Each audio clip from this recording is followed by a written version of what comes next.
Release ముందు 2 విషయాలు చెప్పాను. ఈ స్క్రిప్ట్ చదవగానే ఈ సినిమా ఫస్ట్ టైం చూడగానే నాకు వెంటనే మా నాన్నని వెళ్ళి కౌగిలించుకునే ఒక ఎమోషన్ వచ్చిందని. అండ్ అది మీకు కూడా కలుగుతుందని నేను చెప్పాను. రెండోది, ఈ సినిమాలో ప్రతి ఒక్కరింట్లో జరిగే విషయాలు కనెక్ట్ అవుతాయి, రిలేటబుల్గా ఉంటాయి. నా ఇంట్లో జరిగిన విషయం వీళ్ళకి ఎలా తెలిసింది, ఎలా చెప్పగలిగారు అని ఒక ఫీలింగ్ మీకు వస్తుందని చెప్పాను. మేము ఎక్స్పెక్ట్ చేసినట్టు ఈ 2 విషయాలు జరిగినాయి. ఒక ఎమోషనల్ సినిమా తీస్తున్నప్పుడు ఆడియన్స్ ఫీడ్బ్యాక్ కూడా చాలా ఎమోషనల్గా ఉంటుంది. ప్రతి సినిమాకి ఒకేలా రెస్పాన్స్ రాదు. సో నాకు లాస్ట్గా చిన్న సినిమాకి నా ఇన్స్టాగ్రామ్ మెయిల్ బాక్స్ చూస్తే రోజు hundreds of messages use to come.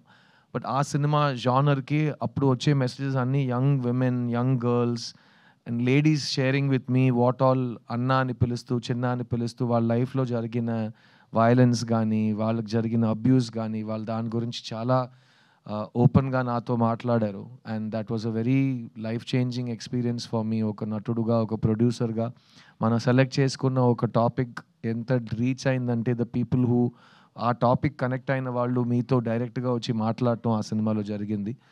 అలాంటి ఒక విషయం ఇంటూ 10 ఈ 3 BHKకి జరుగుతుంది. ఎందుకంటే ఈ సినిమా లైఫ్లో ఎవరైనా ఒక్కసారైనా స్ట్రగుల్ అయిన వాళ్ళకి, ఒక్కసారైనా ఫెయిలియర్ అని ఆ పిలుపు విన్న వాళ్ళకి భయంకరంగా కనెక్ట్ అవుతుంది. ఎందుకంటే మన అందరూ లైఫ్లో ఎప్పుడో we have been told you are not good enough, నీ వల్ల కాదు, ఎప్పుడూ కూడా కాదు అని అందరు చెప్తారు. Because lot of the world is a very tough and cruel place. So అమ్మాయిలు, అబ్బాయిలు స్పెసిఫిక్గా స్కూల్ అండ్ కాలేజ్ టైంలో అలాంటి విషయాలు జరిగిన యంగ్స్టర్స్ వాళ్ళ ఎక్స్పీరియన్స్ని షేర్ చేస్తున్నారు. అట్ ద సేమ్ టైం నా వయసుకు వచ్చిన వాళ్ళు, ఈ స్కూల్ కాలేజ్ ఈ టైమ్స్ అన్ని దాటి మిడిల్ ఏజ్కి వచ్చిన వాళ్ళు కూడా వాళ్ళ ఫ్లాష్ బ్యాక్ని గుర్తు చేస్తూ బాగా కనెక్ట్ అవుతున్నారు. ముఖ్యంగా బొమ్మరు లాంటి సినిమాలో ఒక తండ్రి, ఒక కొడుకు, వాళ్ళిద్దరి మధ్యలో ఒక రిలేషన్షిప్, ఇంకా నా చేయి మీ చేతిలోనే ఉంది నాన్న, మొత్తం మీరే చేశారు నాన్న, చాలు నాన్న అన్నట్టు అప్పుడు ఒక సిద్ధు అనే ఒక కుర్రాడు బెదిరించాడు. ఈ సినిమాలో వాసుదేవన్ ప్రభు మధ్యలో ఉన్న రిలేషన్షిప్ వల్ల ప్రతి కొడుకు థియేటర్కి వెళ్ళి తండ్రిని చూడగలుగుతున్నాడు, ప్రతి తండ్రి థియేటర్కి వెళ్ళి వాళ్ళ కొడుకుని చూడగలుగుతున్నారు.